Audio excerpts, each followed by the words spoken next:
ನಮಸ್ಕಾರ ರೀ, ನೀವು ನೋಡಾಕತ್ತೀರಿ KK2 ನ್ಯೂಸ್. ನಾನು ಶ್ರೀನಿಧಿ.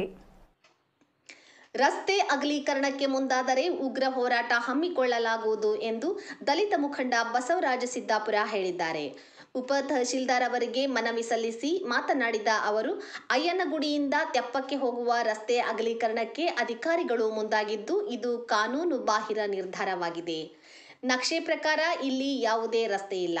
ಆದರೆ ಉದ್ದೇಶಪೂರ್ವಕವಾಗಿ ದಲಿತರ ಜಮೀನು ಇರುವ ರಸ್ತೆಯ ಅಗಲೀಕರಣಕ್ಕೆ ಅಧಿಕಾರಿಗಳು ಮುಂದಾಗಿರುವುದು ಹಲವು ಅನುಮಾನಕ್ಕೆ ಎಡೆ ಮಾಡಿಕೊಟ್ಟಿದೆ.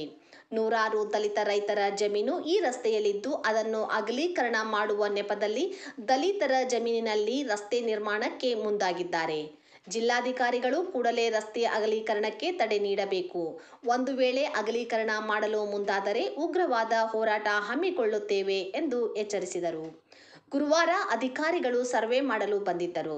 ನಕ್ಷೆ ಪ್ರಕಾರ ರಸ್ತೆ ಎಲ್ಲಿ ಇದೆ ಅಲ್ಲಿ ಅಗಲೀಕರಣ ಮಾಡಿ ರಸ್ತೆ ನಿರ್ಮಿಸಿ ಎಂದು ಪಟ್ಟು ಹಿಡಿದಾಗ ಅಧಿಕಾರಿಗಳು ಹಿಂದಿರುಗಿ ಹೋಗಿದ್ದಾರೆ. ಅಧಿಕಾರಿಗಳು ರಸ್ತೆ ಅಗಲೀಕರಣಕ್ಕೆ ಮುಂದಾದರೆ ಉಗ್ರವಾದ ಹೋರಾಟ ಹಮ್ಮಿಕೊಳ್ಳಲಾಗುವುದು ಎಂದು ಮನವಿಯಲ್ಲಿ ಎಚ್ಚರಿಸಿದ್ದಾರೆ.